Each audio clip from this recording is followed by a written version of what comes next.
नमस्कार, मैं हूं तनुजा। आप देख रहे हैं सुरागीलाल न्यूज चैनल का उत्तराखंड बुलेटिन। आइए नजर डालते हैं आज की फटाफट खबरों पर।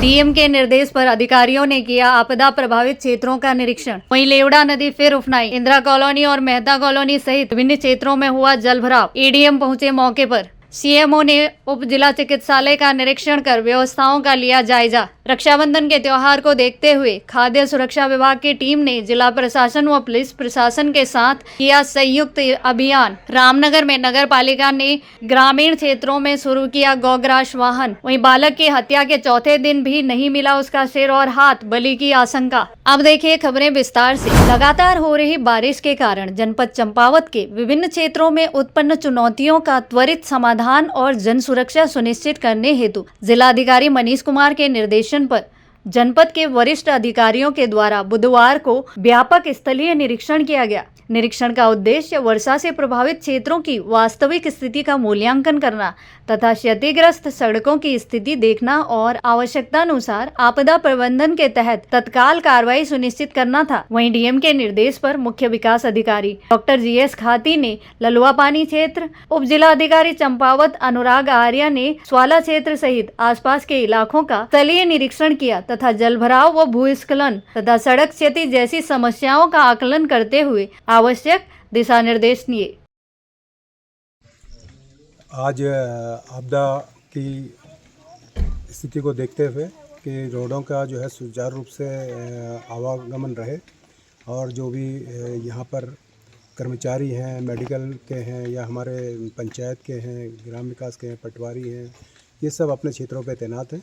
आज मेरे द्वारा जो है ललुआ पानी क्षेत्र का जो है भ्रमण किया गया, तो इसमें ललुआ पानी से बनलेक क्षेत्र की जो है रोडें खुली हुई है। इस समय थोड़ी समय के लिए 15 मिनट के लिए बड़ी त्वरित गति से जो एक्शन पीडब्ल्यूडी द्वारा उसमें उसको सुचारू रूप से खोल कर दिया गया है और मार्ग खुला हुआ है। इसी तरह से ललुआ पानी से खेती खान की ओर जाने वाली रोड भी कुछ जो अवरोध थे वो पीडब्ल्यूडी की जो पूरी टीम लगी है वहाँ पे जेई वगैरह लगे हुए हैं, उन्होंने इसको खोल दिया था। इसी तरह से पुनावे से लेके सिफ्टी, हमकोड़ी ये रोड जो है वो रोडें भी खुली हुई हैं, सुसाइड की रोडें हैं। इस प्रकार जो मुख्य मार्ग हैं यहाँ से ललुआ खान से चंपावत, ललुआ खान से मनखेत, ललुआ खान से खेती खान, ये पूरा खुला हुआ है जो आवागमन के लिए ठीक है और सभी लोग अपना कैंप कर रहे हैं। खंड विकास अधिकारी ने भी जो है इन गाँवों का निरीक्षण किया है, वहाँ पे निर्देश दिए। कई जगह पे उनको ये कहा गया, हमारे द्वारा ये कहा गया कि भाई किसी भी गांव में कोई भी अपनी स्थिति आती है तो जो हमें जनप्रतिनिधियों का भी सहयोग है। मेरे द्वारा अभी NH9 पे संतोला जो स्पॉट है हमारा सेंसिटिव है कि बीच में मलबा आने से अवरुद्ध हुआ था, तो उसका निरीक्षण किया गया है। यहाँ पे विभागीय AE और JE भी उपस्थित हैं। यहाँ पे आपदा प्रबंधन अधिकारी भी हमारे साथ हैं, पुलिस की भी टीम है।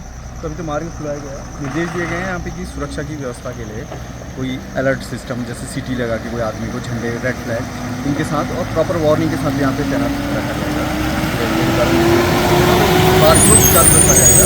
यहाँ पे प्रॉपर JCB रहेगी। यहाँ पे कुछ ग्रामीण लोगों की अभी समस्या है कि उनका मलबा आ रहा है, उसके संबंध में मैंने विभाग को निर्देश कर दिया है कि एक बार निरीक्षण करेंगे और इस तरीके की कोई भी घटना होगी तो संबंधित ठेकेदार और विभाग के विरुद्ध भी FIR दर्ज करी जाएगी यदि कोई क्षति किसी के घर की होती है। अभी मार्ग वर्तमान में खोल दिया गया है, प्रयास रहा है कि इसको सुचारू रखें। चंपावत में अभी जोरदार बारिश हो रही है, जिसके कारण कुछ मार्ग हमारे बंद हो गए। स्वाला में वैसे तो मार्ग खुला हुआ है लेकिन समय समय पर पत्थर आ रहे हैं, तो हम लोगों ने ये कोशिश की है कि उजाले में ही सारी गाड़ियों का आवागमन हो। 6 बजे के बाद किसी भी प्रकार से वाहनों को हमने बंद कर दिया है। चाहे ककराली गेट से बंद रहेंगे वाहन, चलती में भी चेकिंग रहेगी और ऊपर हमारा बनलेख में भी चेकिंग रहेगी, नीचे चंपावत कोतवाली में भी चेकिंग रहेगी। तो 6 बजे के बाद जो वाहनों का आवागमन है वो पूर्ण रूप से प्रतिबंधित रहेगा बारिश को देखते हुए। और जिलाधिकारी महोदय के निर्देश में हम लोग मुस्तैद हैं, हर जगह पर हमारी टीमें लगी हुई हैं और सभी मार्गों को खोलने का प्रयास किया जा रहा है। ज़्यादातर मार्ग हमारे खोल दिए गए हैं और टीमें लगी हुई हैं। तो सभी से यह निवेदन है कि किसी भी प्रकार से जब तक आवश्यकता ना हो बहुत अधिक, तब तक घर में ही बने रहे और निकलने। पहाड़ी व मैदानी क्षेत्रों में लगातार हो रही बारिश से लेवड़ा नदी एक बार फिर से उफान पर है। और आफत बन गई है। जी हां, आपको बता दें, पिछले दिनों से लगातार हो रही बारिश के चलते नैनीताल रोड में इंदिरा कॉलोनी, मेहता कॉलोनी व चकरपुर, पहाड़पुर सहित अन्य इलाकों में काफी जलभराव की स्थिति उत्पन्न हो गई है। वहीं बुधवार को जलभराव की सूचना मिलने पर उधम सिंह नगर के एडीएम पंकज उपाध्याय लेवड़ा पुल पहुंचे। इस दौरान उन्होंने निरीक्षण किया और साथ ही इंदिरा कॉलोनी और मेहता कॉलोनी सहित विभिन्न क्षेत्रों में पहुंचकर जलभराव की स्थिति का जायजा लिया और स्थानीय प्रशासन व पुलिस प्रशासन के साथ एनडीआरएफ की संयुक्त टीमें लोगों को राहत पहुंचाने के लिए कड़ी मेहनत कर रही हैं। वहीं पहाड़ी और मैदानी क्षेत्रों में लगातार बारिश से नदी नाले उफान पर हैं। इसी के चलते बाजपुर की लेवड़ा नदी फिर से एक बार उफान पर आ गई। नैनीताल मार्ग, इंदिरा कॉलोनी, मेहता कॉलोनी सहित अन्य क्षेत्रों में बाढ़ की समस्या एक बार फिर से आफत बन गई।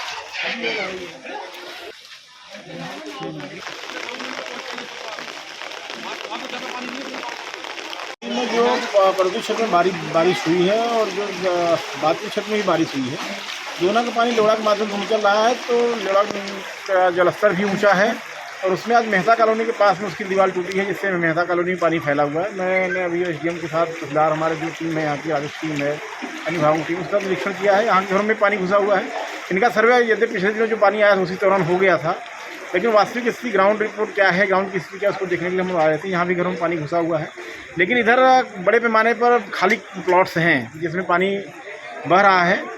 तो निश्चित तौर पे इससे थोड़ी समस्या भी है, थोड़ी राहत भी है। और आगे जहाँ पर हमारा पिछले दिनों इंदिरा कॉलोनी में पानी गया था, वहाँ भी आज आंशिक रूप से पानी गया है, लेकिन वहाँ जो कुछ सैंड बैग्स लगा दिए गए थे, गनी बैग्स लगाए गए, उसका थोड़ा सा लाभ जरूर मिला है, लेकिन कार्य भी पूरा नहीं हो पाया। तो काम पूरा करने के बाद लाभ जरूर मिलेगा। निश्चित तौर पे बरसात के बाद जो हमारे बड़े काम होने, बड़े प्रोजेक्ट, इस प्रोजेक्ट का काम होना है, उसको करने की आवश्यकता है, अस्थायी समाधान उसको भी किया। एनडीआरएफ की टीम भी लगी हुई है यहाँ पर। एनडीआरएफ के साथी हमारे साथ हैं और वो गली मोहल्ले में घूम रहे हैं जहाँ पर पानी जा रही है। किसी घर अगर कमज़ोर होगा तो उसमें से उनको रेस्क्यू करके निकालने का काम करेंगे और जिनकी आवश्यकता है उसके हिसाब से उनको निकालने का काम कर रहे हैं। दोपहर में भोजन की व्यवस्था करा दी गई है और जो जिन घरों में पानी गया उनको फूड किट दिया जाएगा और इनका मुआवजा देने के लिए जो सर्वे कर लिया गया है उसको भी आसाम को पूरा करा दिया जाएगा। क्या नाम है? वो भी आटा चावल भी बह गए, सब बह गए। फिर शासन द्वारा कुछ मुआवजा देगा या अभी तक? अभी तो क्या दिया था, पाम वो दिए, चेक मिला था, वो भी यहाँ से हो रहा है, अभी कुछ पता नहीं। कितना नुकसान हुआ बोला? बहुत हो गया, देखो वो तो सारे कपड़े, बॉक्स के सारे कपड़े नदी में बह गए।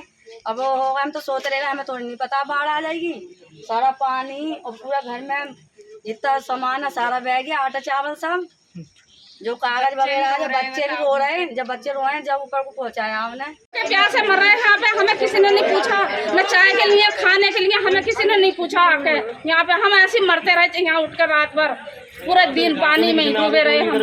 ये लगा लो तुम, नहीं कोई नहीं आया हमारे यहाँ पे। खान पीन की व्यवस्था कोई कुछ नहीं हुई हमारे लिए, कुछ नहीं हुआ। क्या नाम है आपका? शीला। वहाँ उधर सब चीज बढ़ रही है, हमारे लिए कुछ नहीं आया यहाँ पे, कोई भी चीज नहीं आई हमारे यहाँ। हमें ऐसे डूबे रहे, हमारे बच्चे भूखे प्यासे मरे रहे, हमें कुछ नहीं मिला, हमारे बच्चों को कुछ नहीं मिला।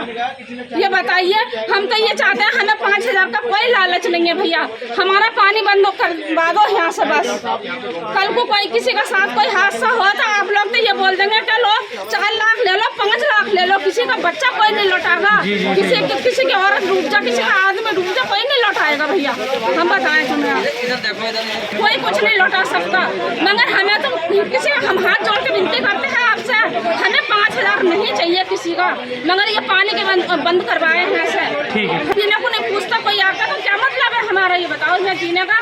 हम इस देश के आदमी नहीं है, इस देश के नहीं, कोई नहीं आया? कोई नहीं आता है यहाँ। भैया जरूर आए थे यहाँ पर देखने के लिए। कब आए थे वो?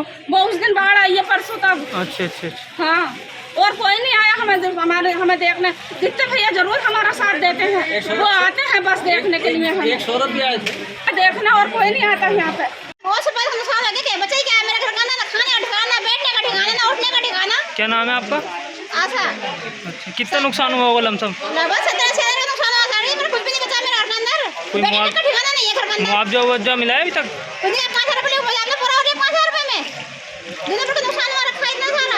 यहाँ आपको बता दें, उत्तरकाशी के धराली क्षेत्र में बादल फटने से आई प्राकृतिक आपदा के बाद स्वास्थ्य विभाग अलर्ट मोड पर आ गया है। वहीं बुधवार की शाम को मुख्य चिकित्सा अधिकारी डॉक्टर के अग्रवाल ने बाजपुर उप जिला चिकित्सालय का निरीक्षण कर व्यवस्थाओं का जायजा लिया। वहीं परिसर में हुई जलभराव की स्थिति को भी देखा। आपको बता दें कि बुधवार को बाजपुर पहुंचे सीएमओ डॉक्टर के अग्रवाल ने सरकारी अस्पताल का निरीक्षण कर आवश्यक दिशा निर्देश दिए। साथ ही उन्होंने पत्रकारों से वार्ता करते हुए कहा कि उत्तरकाशी के धराली में हुई प्राकृतिक आपदा के चलते उच्च अधिकारियों से मिले निर्देश पर जनपद भर में सभी कर्मचारियों तथा अधिकारियों के अवकाश निरस्त कर दिए गए हैं और उन्हें तुरंत ड्यूटी पर पहुंचने तथा अलर्ट मोड पर रहने व जनपद की सारी एम्बुलेंस, जनरेटर इत्यादि में फ्यूल आदि की पूरी व्यवस्था रखने के आदेश दिए गए।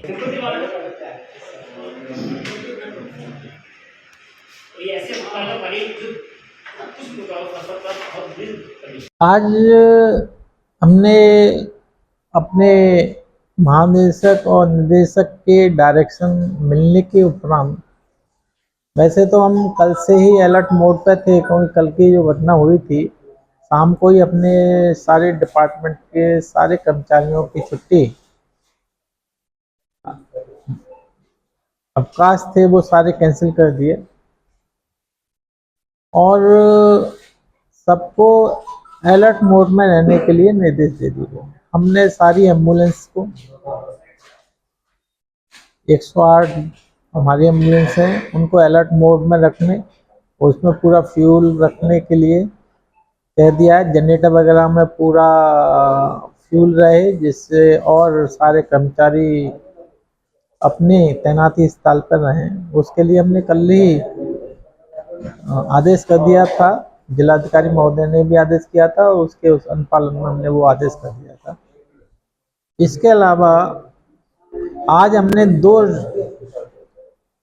टीमें रिजर्व कर दी हैं जो कहीं कहीं पर भी ऐसी आवश्यकता पड़ती है तो हमारी दोनों टीमें वो मूव करेंगी।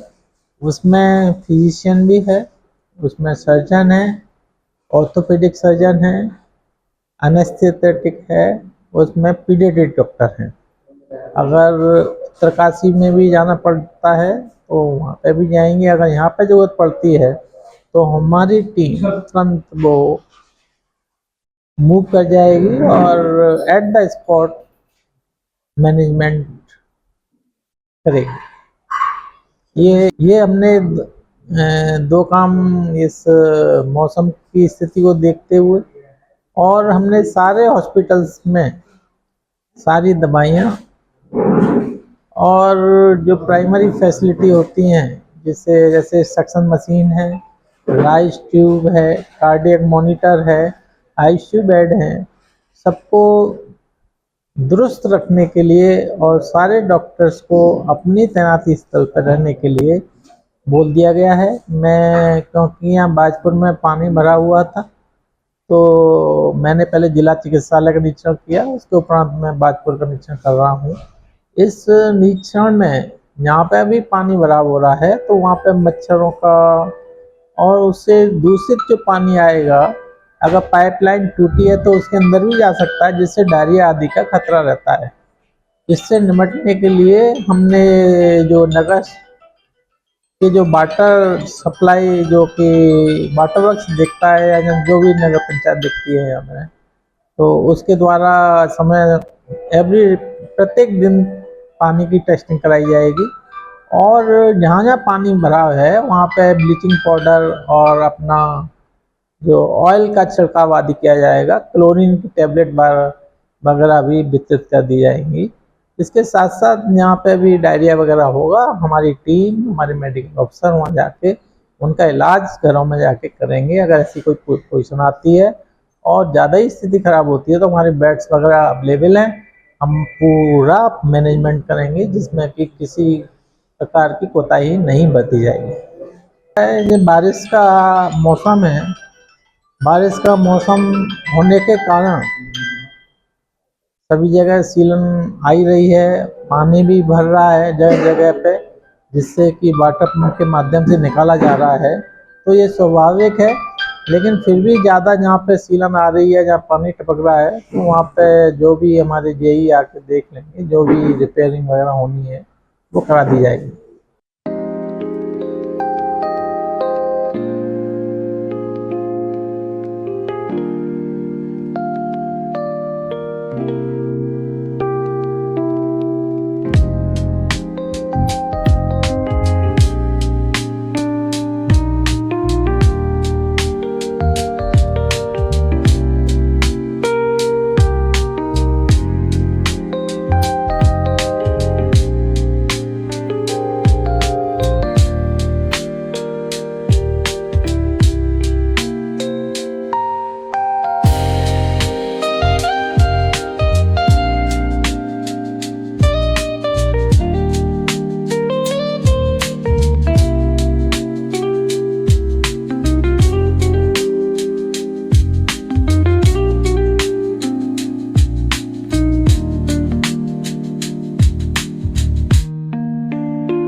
चाहे तो एक साथ होनी चाहिए, सब लोग एक साथ बैठना ही नहीं चाहते। पापा, try this. लो, सब लपक लीजिए। अपनों को करीब लाए। ये क्या हाल कर दिया है रूम का? बस कल से चाय कल से चाय मेरे रूम में। देवर पान नमकीन। अपनों को त्योहारों को मद्देनजर रखते हुए सिडकुल सेक्टर के 6 स्थित Mangalam food product Mangalam sweets and fast food प्रतिष्ठान का औचक निरीक्षण किया।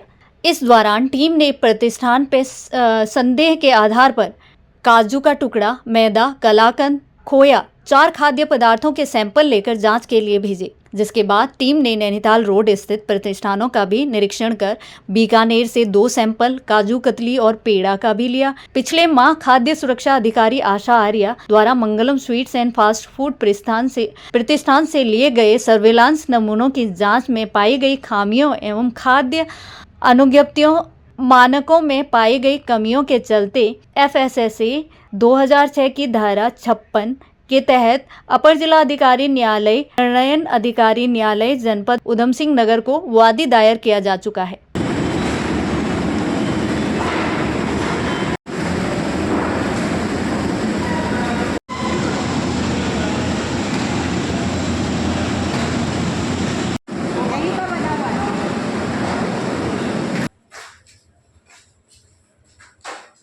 देखिए, रक्षाबंधन को त्योहार को देखते हुए ये छापेमार कार्रवाई की जा रही है। लगभग सभी दुकानों में हमारी कोशिश है कि हम जाएं और वहां पे जो है निरीक्षण करें। कल रुद्रपुर स्थित मंगलम स्वीट्स और बीकानेर स्वीट्स में हमारे द्वारा नमूने लिए गए हैं। उनकी रिपोर्ट जैसे ही आती है उसके अनुसार आगे की कार्रवाई की जाएगी। ये खाद्य संरक्षण मानक अधिनियम उसके अंतर्गत कार्रवाई की गई है। गुरुवार को नगरपालिका अध्यक्ष हाजी मोहम्मद अकरम ने ग्रामीण इलाकों में गौग्रास एकत्रित करने के लिए 2 वाहनों को हरी झंडी दिखाकर रवाना किया। तो वहीं पालिका अध्यक्ष हाजी मोहम्मद अकरम ने बताया कि पूर्व में उनके द्वारा नगर क्षेत्र में वाहन चलाए जा रहे थे। उन्होंने बताया कि इस वर्ष पालिका चुनाव में कुछ ग्रामीण क्षेत्रों को भी नगर पालिका में शामिल किया गया था, तो इसी कारण आज इन ग्रामीण क्षेत्रों में भी सेवा को शुरू कर दिया गया है। उन्होंने कहा कि अन्न को बर्बाद ना करें और घर में बची हुई रोटी और सब्जी हमारी गौग्रास वाहन को दे दें। उन्होंने बताया कि ग्रामीण क्षेत्र से एकत्रित गौग्रास रामनगर में स्थित कामधेनु गौशाला में भेजा जाता है, जहां मौजूद गाय इसका सेवन करती है। और उन्होंने कहा कि नगर के विकास को लेकर कोई कसर नहीं छोड़ी जाएगी। पालिका द्वारा संचालित गौग्रास वाहन आपके द्वारा इस वाहन को ये प्रकरण नहीं है, ये सवाबी काम है, पुण्य का काम है। ऐसा काम है जैसे हमने रामनगर में शुरू किया था घर घर रोटी लेने का। एक तो उसमें हमारी सोच ये है कि रोटी की बेहुरमती नहीं होगी, अन्न ज़मीन में नहीं गिरेगा, और वो हम इसमें डालेंगे हमारे गौग्रास की गाड़ियों में, तो हम उसे कामधेनु गौशाला में पहुंचाएंगे ताकि वो हमारी गाय खाएं। हमारी सोच ये है। तो इसी हिसाब से ये रामनगर में था तो हमने यहाँ भी स्टार्ट करा है, और हम लोगों से अपील कर रहे हैं कि कृपया हमारे गौग्रास की गाड़ियों में 2 गाड़ी चलेंगी। हमारे गौग्रास की गाड़ी में ही आप रोटी दे सकते हैं या सब्जी के छिक्कल वगैरह। गीली सब्जी हमें नहीं चाहिए। क्या टाइम रहेगा चेयरमैन साहब? टाइम कुछ नहीं, चलती रहेगी है, तो टाइम ही क्या है इसमें। अपनी ड्यूटी पे आ गया, एक हमने सैनी, एक उसे अन्नू को लगाया, उसे इसे लड़के को, तो ये काम चलता रहेगा इंशाल्लाह। और ये मैं बता दूं, कोई दूर तक सोचने वाला नहीं है उत्तराखंड में या कहीं कि गौग्रास के लिए कोई नगर पालिका काम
चाहे तो एक साथ होनी चाहिए, सब लोग एक साथ बैठना ही नहीं चाहते।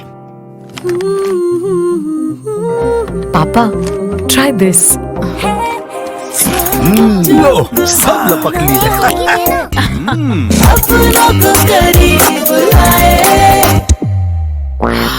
ये क्या हाल कर दिया है रूम का? बस कल से चाय।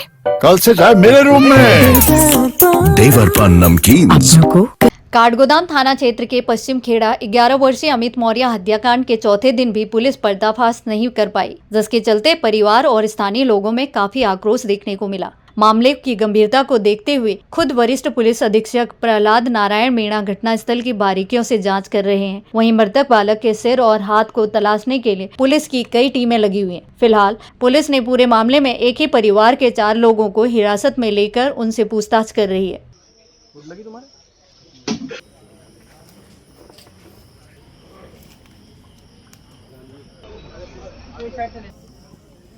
की गिरफ्तारी क्यों नहीं हो पाई? देखिए, हम अपने लेवल पे जो है सारे एफर्ट कर रहे हैं। एफएसएल की जो हमारी लोकल टीम है, उसके अलावा टीम भी आई है। हमारा जो ट्रैकर डॉग है वो है यहाँ पे, बहुत सारी टीमें लगी हुई है। सेक्टर जोन बना के हम सर्च कर रहे हैं और जितने भी सर्च के पॉसिबल मेजर्स हैं वो सारे हमने यूज किए हैं। क्योंकि गाँव का एरिया और काफ़ी बड़ा एरिया, आसपास में खेत भी है, बारिश का भी मौसम था, तो हर जगह पॉसिबिलिटी को हम देखते हुए सर्च कर रहे हैं। उम्मीद है कि जल्दी कोई चीज़ हमें मिलेगी। सर, तांत्रिक द्वारा मामला क्या है कि तीसरे बच्चे के हाथ पैर काटे गए, किस लिए, क्या पुलिस किस इस नजरिए से भी जांच कर रही है? पुलिस हर एंगल पर काम कर रही है और जो भी पॉसिबल एविडेंस हमें मौके पर मिल रहे हैं और जो भी इंट्रोगेशन में चीज़ें आ रही है, हर एंगल पर हम काम कर रहे हैं। सर, प्रथम दृष्टया जांच बताया है, कुछ हिरासत में ले गए हैं लोग? सस्पेक्ट लोगों को पूछताछ में बुलाया गया है, उनसे इंट्रोगेशन चल रहा है। सर, कहीं ना कहीं साफ तौर पे यहाँ के लोगों का कहना है, परिजनों का, कि कल उन पर लाठीचार्ज करा गया पुलिस द्वारा। कैसे देखते हैं? इस चीज़ को दिखा रहे हैं कि क्यों ये चीज़ हुई है, ऐसे कौन लोग थे जो पुलिस। बच्चे का यहाँ पे मर्डर हो गया है एक परिवार के द्वारा। उसका बलि प्रथा का पता नहीं क्या है, कुकर्म किया गया है उसके साथ। और आज 4 दिन हो गए, पुलिस प्रशासन कुछ इतनी कड़ी कार्रवाई नहीं कर पा रही है। मुजरिमों को गिरफ्तार भी कर लिया गया, सारा सबूत उनके घर से मिल गया है, फिर भी मतलब कोई ऐसा कड़ी कार्रवाई तो नहीं कर रही है पुलिस। पता नहीं क्या ढीलापन कर रही है, क्या है, कुछ समझ नहीं आ रहा। कल हम वहाँ चौकी में गए थे धरना प्रदर्शन करने के लिए, तो हमें पुलिस वालों ने और उनकी पूरी टीम ने हम पे डंडा चार्ज और लाठी चार्ज किया है। 2-4 लोगों घायल भी हुए हैं वहाँ पे। संपत्ति बाइक भी थोड़ी ताड़ी गई है वहाँ पुलिस के द्वारा। महिलाओं को भी नहीं छोड़ा उन लोगों ने, पुलिस वालों ने। मतलब पुलिस कुछ कार्रवाई अपने स्तर पे अच्छे से तो नहीं कर रही है। क्या नाम है आपका? जी, मेरा नाम अंकित मौर्य है। बच्चे का उपकरण है, मेरा छोटा लड़का था 10 साल का। ये घटना हुई है, उसकी बॉडी तो बन गई है, सिर और हाथ नहीं बन पा रहा अभी। और उसे अभी तक कोई पुलिस शासन ने कोई अभी हमें वो नहीं दी है ये बन पाए। कितने दिन हो गए? आज चौथा दिन हो गया। क्या लग रहा है आपको, क्यों किया होगा आपकी बेटी के साथ ऐसा? ये हमें तो ऐसे लग रहा है, अगर सिर नहीं बना है और हाथ नहीं बना है तो बलि दी है। किसने दी है? यही लोग हैं जो मुलजिम है, 4-5 जने हैं, ये पूरा परिवार है इनका। क्या कह रही पुलिस? पुलिस ये कह रही है हम मार रहे हैं, तोड़ रहे हैं, सभी काम कर रहे हैं, मगर हमें क्या पता क्या कर रही है।